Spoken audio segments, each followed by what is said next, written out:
ആ പുയ്ത്തിയെല്ലാം മാറ്റിട്ട് നല്ല ഇടുമുത്തു. നിങ്ങളാ വർത്താനം കേട്ടാ തോന്നുന്നു ഞാൻ ഇങ്ങക്ക് തരുന്ന പുയ്ത്ത മത്തിയാന്ന്. പിന്നെയോ നീ എപ്പം പുതിയ പുയ്യാപ്പിളെ കൊണ്ടെടുത്ത് ഈ മത്തിയല്ലേ പറ്റൂ. ഇടക്കല്ലേ ഈ അയക്കൂരെല്ലാം വാങ്ങി തിന്നെ. ഓരോ റഫീഖിങ് എത്തട്ടെ മുത്തു. അയ്ശരി നിക്കാഹല്ലേ ഓനെ പേരുന്ന്. അല്ലാ ഇതാരാ വന്നിനി? നീ എവിടെയും പോയിനി? ഉള്ള നല്ല മീനെല്ലാം തീർന്നല്ല. തുണി ആറിടാനുണ്ടേ, അതെല്ലാം ഓളെ കൊണ്ട് ചെയ്യിക്കലല്ലേ. അതൊന്നും പറയാണ്ടിരിക്കാ നല്ലത്. ഞാൻ വാങ്ങട്ടെ. ആ രായമേച്ചി എന്തെല്ലാന്ന്? ഞാൻ ഇന്നലെ ഒറ്റക്ക് അല്ല ഓർന്നല കൊണ്ടാക്കിട്ട് ഓരോ വീട്ടിൽ പോയി. മക്കളുണ്ടായിരുന്നു കളിക്കുന്നേ. രാജമേച്ചി നല്ല ഐലം വന്നിട്ടുണ്ടേ. രാജമേച്ചി ഞാൻ നിങ്ങളെ മോളെ ഭാഗത്ത് ഓളെ സ്ഥാനത്ത് ഞാനാണെങ്കിലും ഈ ചെയ്ത പോലെയേ ചെയ്യൂ. ഈ കുട്ടലുണ്ടാവുന്നത് ഉണ്ടാവാത്തത് നാട്ടുകാർക്ക് അറിഞ്ഞിട്ട് എന്താ കാര്യം? ആന്നെ ബടക്കത്തിൽ ചെയ്യുന്നതിന് അങ്ങനെ തന്നെ വേണം.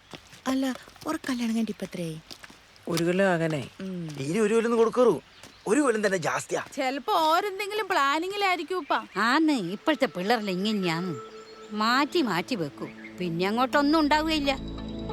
നമ്മൾ മുതിർന്നവരല്ലേ ഇതെല്ലാം പറഞ്ഞ് മനസ്സിലാക്കി കൊടുക്കണ്ടേ അല്ലേ രാജമ്മേ?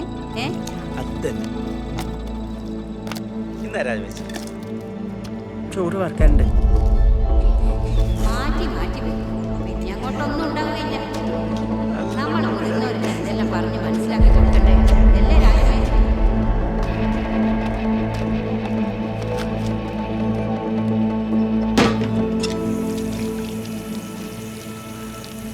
മനുഷ്യന്മാരുടെ മുഖത്തൊക്കെ പറ്റട്ടെ.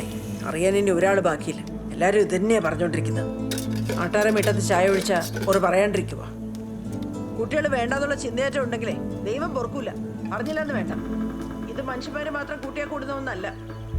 ദൈവം തരമ്പം മേടിച്ചില്ലെങ്കിലേ പിന്നെ വേണമെന്ന് വെച്ചാലും കിട്ടൂല. മറക്കണ്ട രണ്ടാളും.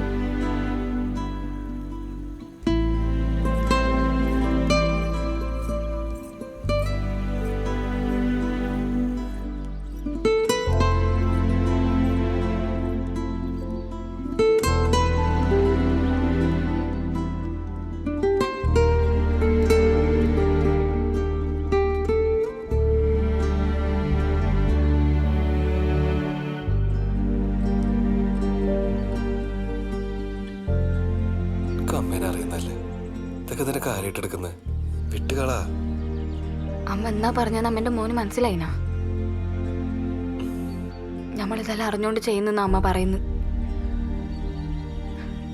നമ്മള് മനസ്സിൽ പോലും വിചാരിക്കാത്ത കാര്യമല്ല നഗലോട്ട ഈ അമ്മ പറയുന്നത്.